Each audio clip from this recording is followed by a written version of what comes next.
உலகம் பார்க்கிற உலகம் அழிய போகுதுப்பா. நம்ம எல்லாம் ஒரு நாள் சாக போறோம். என்னைக்குமே காண்கின்ற இந்த உலகம் எப்பவுமே இப்படி இதே நிலையில இருக்காது. நம்முடைய உயிருக்கு உத்தரவாதம் இல்ல. இன்னைக்கு மூச்சு இருக்கலாம், நாளைக்கு பேச்சு இல்லாமல் போகலாம். இது அநித்தியமான உலகம். இந்த சரீரம் ஒரு டெம்பரவரி கூடாரம், டெம்பரவரி ஒரு டென்ட். இந்த கூடாரத்தை விட்டு ஒரு நாள் நம்ம என்ன செய்ய போறோம்? கட்டாயம் புறப்பட்டு போறோம்.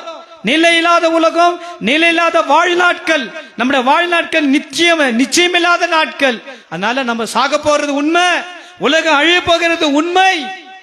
எந்த சொத்துக்கு சண்டை போடுறோமோ, எந்த நிலத்துக்கு சண்டை போடுறோமோ, எந்த பொருளுக்கு சண்டை போடுறோமோ, எந்த வாழ்க்கைக்காக சண்டை போடுறோமோ, எந்த காரியங்களுக்காக புலமுறோமோ, போராமப்படுறோமோ, கஷ்டப்படுறோமோ, அபிக்கிறோமோ, தூஷிக்கிறோமோ, மந்திரம் பண்றோமோ, அந்த வாழ்க்கை நிலையில்லாத வாழ்க்கை முடிஞ்சு போகும். மற்றவங்களுக்கு நீங்க சொல்லி இருக்கிறீங்களா? இந்த உலகம் அழிய போது, நம்முடைய வாழ்க்கை அநித்தியமானது, மறைஞ்சிரும். இயேசு சீக்கிரம் வரப்போகிறார். நடக்கிற சம்பவங்கள் அறிவிக்கிறது.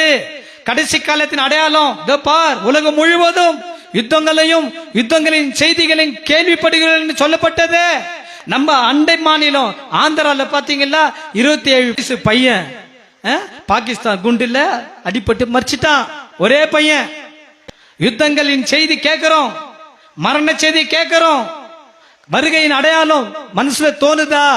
அப்படி தோணுச்சுன்னா இந்த மாதிரி ஆடம்பரம், இந்த மாதிரி ட்ரெஸ், இந்த மாதிரி பேச்சு, லைஃப் ஸ்டைல் எல்லாம் மாறிடும், எல்லாம் மாறிடும், எல்லாம் மாறிடும். ஏன் பெரிய பெரிய பணக்காரங்க எல்லாம் உலகத்தை வெறுத்ததுக்கு காரணம் என்ன? இதெல்லாம் அநித்தியமானதுரா. இவனை சேர்த்து வச்சு என்ன பிரயோஜனம்? எல்லாம் ஆசிரமத்துக்கு கொடுத்துறாங்கல்ல, தானமா கொடுத்துறாங்கல்ல. எதுக்காக? இந்த வாழ்க்கை ஒண்ணும் இல்லை, இவைகளால ஒரு பிரயோஜனம் இல்லைன்னு சொல்லிட்டு தான் வெறுத்துட்டு தான் எல்லாத்தையும் விட்டுறான்.